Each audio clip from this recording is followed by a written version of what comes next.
Doctor, urine ലീക്കോ അല്ലെങ്കിൽ urine ഇൻഫെക്ഷനോ ഉണ്ടാകുന്ന സ്ത്രീകൾ ശ്രദ്ധിക്കേണ്ട ഡയറ്റ് എന്തൊക്കെയാണ്?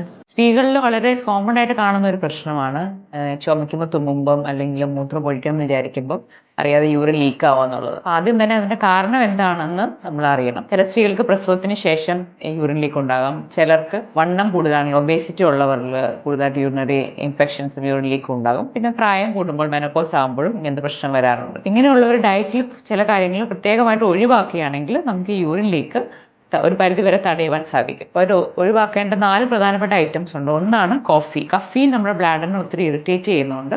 കോഫിയുടെ ഇൻടേക്ക് കുറയ്ക്കുക, അതാണ് ഒരു ഫസ്റ്റ് ചെയ്യേണ്ടത്. രണ്ടാമത്തത് ടീക്കകത്തും കുറച്ചൊരു പരിധി വരെ കഫീൻ അടങ്ങിയിട്ടുണ്ട്. അപ്പം ടീ എടുക്കുകയാണെങ്കിൽ തന്നെ അത് ഡീകാഫിനേറ്റഡ് ടീ എടുക്കുവാനായിട്ട് ശ്രമിക്കുക. മൂന്നാമതായിട്ട് നമ്മൾ ഒഴിവാക്കേണ്ട ഒരു സാധനമാണ് എയറേറ്റഡ് ഡ്രിങ്ക്സ്. അതായത് കോക്ക്, പെപ്സി, അതുപോലെ ഉള്ള എയറേറ്റഡ് ഡ്രിങ്ക്സ് എല്ലാം നമ്മുടെ ബ്ലാഡറിനെ ഇറിറ്റേറ്റ് ചെയ്യുകയും അങ്ങനെ ബ്ലാഡർ ഇറിറ്റേഷൻ മൂലം കൂടുതൽ യൂറിൻ ലീക്ക് ഉണ്ടാകാനും സാധ്യതയുണ്ട്. പിന്നീട് അവർ ചെയ്യേണ്ട ഒരു കാര്യം, രാത്രിയിൽ ഒരു 8 മണിക്ക് ശേഷം അധികം വെള്ളം കുടിക്കാതിരിക്കുക.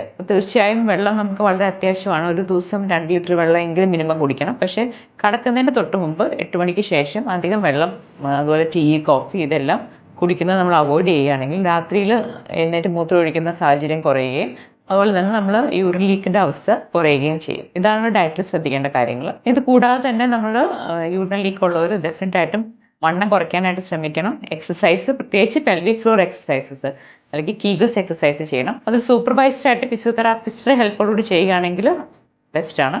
അതിനേക്കാളും ഏറ്റവും ബെസ്റ്റ് ഒരു മാഗ്നറ്റിക് ചെയർ അല്ലെങ്കിൽ ടെസ്ല ചെയർ എന്ന ട്രീറ്റ്മെൻറ്റിൽ കൂടെ ഈ പെൽവിക് ഫ്ലോർ മസിൽസിനെ ടൈറ്റൻ ചെയ്യുവാനായിട്ട് എക്സസൈസ് ചെയ്യുകയാണെങ്കിൽ ഒരു 30 മിനിറ്റ് സെഷനിൽ നമുക്കൊരു 12,000 പെൽവിക് ഫ്ലോർ മസിൽ കൺട്രാക്ഷൻ കിട്ടുകയും അങ്ങനെ ആ പെൽവിക് ഫ്ലോറിൻ്റെ മസിൽസിനെ ടൈറ്റ് ആക്കുന്നത് കൂടെ യൂറിൻ ലീക്ക് തടയുവാനായിട്ട് സാധിക്കുകയും ചെയ്യും. അപ്പോൾ ഇതിന് പലതരത്തിലുള്ള ട്രീറ്റ്മെൻറ്റുകൾ അവൈലബിൾ ആണ്. പ്രത്യേകിച്ച് മെഡിക്കേഷൻസും ഒക്കെ ഉണ്ട്. അപ്പോൾ നമ്മളൊരു കൂടുതൽ പ്രശ്നം ഉണ്ടെങ്കിൽ തീർച്ചയായും ഒരു ഡോക്ടറിനെ കണ്ട് നമ്മൾ യൂറിൻ ലീക്കിന് വേണ്ടി ട്രീറ്റ്മെൻറ്റ് എടുക്കേണ്ടതാണ്. അപ്പോൾ നമുക്ക് വീട്ടിൽ തന്നെ ചെയ്യാവുന്ന ഡയറ്റ് മോഡിഫിക്കേഷനും എക്സസൈസും ചെയ്യുക. പിന്നീട് നമുക്ക് വേണമെന്നുണ്ടെങ്കിൽ മാഗ്നറ്റിക് ചെയറും എടുത്താൽ യാതൊരു പാർശ്വഫലവും ഇല്ലാതെ യൂറിൻ ലീക്ക് നമുക്കൊരു പരിധി വരെ തടയുവാനായിട്ട് സാധിക്കും.